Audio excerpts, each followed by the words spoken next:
Hi friends, మొదటిసారి మేము channel వచ్చిన వారు సబ్స్క్రైబ్ చేసుకోండి. తెలంగాణలో మరో 10,000 ఉద్యోగాలకు సంబంధించినటువంటి పోస్టులకు సంబంధించి ఇక్కడ నోటిఫికేషన్స్ను విడుదల చేస్తామనేసి సీఎం గారే స్వయంగా చెప్పడం జరిగిందండి. సో దాంతోపాటుగా మనకు పోలీస్ శాఖకు సంబంధించినటువంటి ఉద్యోగాలు కూడా మనకు దశల వారీగా విడతల వారీగా ఇక్కడ పోలీస్ ఉద్యోగాలు కూడా భర్తీ చేస్తామనేసి కూడా స్పష్టం చెప్పారు. అయితే ఇక్కడ ప్రజెంట్ ఏంటిదయ్యా అంటే మరి ఇక్కడ 3,500 పోస్టులతో మరొక నోటిఫికేషన్స్ రాబోతుంది తెలంగాణలో పోలీస్ కానిస్టేబుల్ సంబంధించినటువంటి నోటిఫికేషన్స్. అదేవిధంగా మిగతా సంబంధించినటువంటి ఖాళీలు ఏదైతే ఉన్నాయో సో అవి కూడా మనకు విడతల వారీగా వచ్చే అవకాశం ఉన్నది.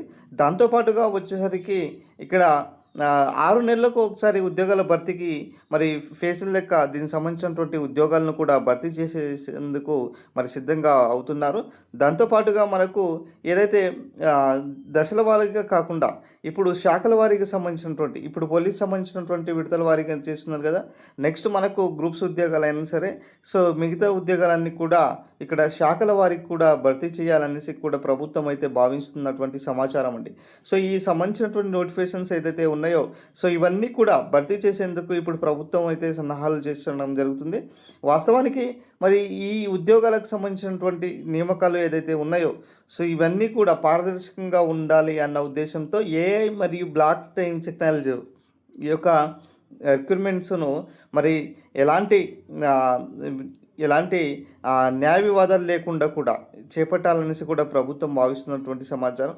అదేవిధంగా మరి నెక్స్ట్ వీక్ నుంచే వచ్చే వారం నుంచే మరి దాదాపుగా అన్ని శాఖలకు సంబంధించినటువంటి ఖాళీలకు సంబంధించినటువంటి భర్తీ కూడా జరగబోతుంది. సో ఇప్పటికైనా మీ ప్రిపరేషన్ను కొనసాగించడానికి ప్రయత్నం చేయండి. అయితే గ్రూప్ సంబంధించినటువంటి అభ్యర్థులు ఇప్పుడు ప్రజెంట్స్ మరి ఇక్కడ ఏదైతే ఇంతకుముందు గ్రూప్ సంబంధించినటువంటి ఉద్యోగాలు ఒకే మొత్తంలో మరి భారీ సంఖ్యలో నోటిఫికేషన్స్ విడుదల చేసేటప్పుడు గ్రూప్ 1లో 523 పోస్టులు, 773 పోస్టులు ఇలా పెద్ద మొత్తంలో నోటిఫికేషన్స్ విడుదలయ్యాయి కదా. సో ఇప్పుడు శాఖల వారీగా మరి ఇక్కడ ఫర్ ఎగ్జాంపుల్ ఇక్కడ పంచాయతీరాజ్ డిపార్ట్మెంట్ ఉన్నాయనుకోండి, దాంట్లో పంచాయతీరాజ్ డిపార్ట్మెంట్ నుంచే నోటిఫికేషన్ వస్తుంది.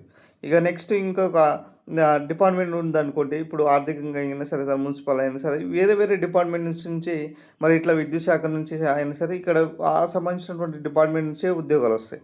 అంటే ఇక్కడ మేము నష్టపోతాము అనేసి కూడా ఇక్కడ గ్రూప్స్ అభ్యర్థుల నుంచి ఇక్కడ రావడం జరుగుతుంది. సో ఎటువంటి డెసిషన్ తీసుకొని మరి ప్రభుత్వము ఈ యొక్క రిక్రూట్మెంట్స్ను కంప్లీట్ చేస్తారనేది ఇప్పుడు చూడాల్సినటువంటి పరిస్థితి. దాంతోపాటుగా ఇక్కడ వచ్చేసరికి ఏదైతే మనకు కొంతమంది అడుగుతున్నారు ఈ పంచాయతీ సెక్రటరీ సంబంధించినటువంటి ఉద్యోగాలైనా సరే మరి మిగతా సంబంధించినటువంటి జీపీఓ లాంటి ఉద్యోగాలు కూడా మరి ఇదే స్థాయిలో భర్తీ అయ్యేటటువంటి అవకాశాలు ఉన్నాయి. ప్రతి 6 నెలలకు ఒకసారి మనకు ఫేస్ సంబంధించినటువంటి నోటిఫికేషన్స్ ఉండే అవకాశాలు కూడా కనిపిస్తున్నటువంటి ప్రజెంట్ సిచ్యువేషన్. వాస్తవానికి గతంలో మనం చెప్పుకుంటూ వస్తున్నామండి, నోటిఫికేషన్స్ విషయంలో టీజీపీఎస్సీ మరి పారదర్శకంగా ఉన్నది. సో ఎలాంటి న్యాయ వివాదాలు లేకుండా భర్తీ చేయాలనేసి ప్లాన్లో ఉన్నారు. సో ఇక్కడ మనకు దశల వారికి కూడా భర్తీ చేసేందుకు అవుతున్నారు. అదేవిధంగా ఏదైతే మనకు గతంలో జాబ్ క్యాలెండర్ గురించి అనౌన్స్ చేశారు, మరి మంత్రివర్యులు శ్రీధర్ బాబు కూడా మరి దీనిపైన స్పందించి మేము ఖచ్చితంగా జాబ్ క్యాలెండర్ను ఇంప్లిమెంట్ చేస్తాము అనేసి కూడా అన్నారు కదా. మరి శాఖల వారీగా నోటిఫికేషన్స్ ఇస్తారా, మరి ఇక్కడ జాబ్ క్యాలెండర్ రూపంలో మరి ఫేజ్ 1 ఫేజ్ 2 లాగా మరి ఇట్లా నోటిఫికేషన్ ఇస్తారని దానిపైన రాబోయేటటువంటి రోజుల్లో ముందు చూడాల్సినటువంటి పరిస్థితి. సో ఎనీహ్యావ్ తెలంగాణలో మరొకసారి ఈ యొక్క ఈ 2026లోని దాదాపుగా 10,000 వరకు పోస్టులను కూడా మనం చూడబోతున్నాం. సో 100% రిక్రూట్మెంట్ దిశగా ఇక్కడ ప్రభుత్వం ముందుకెళ్ళేటటువంటి సిచ్యువేషన్స్ అయితే కనిపిస్తుంది.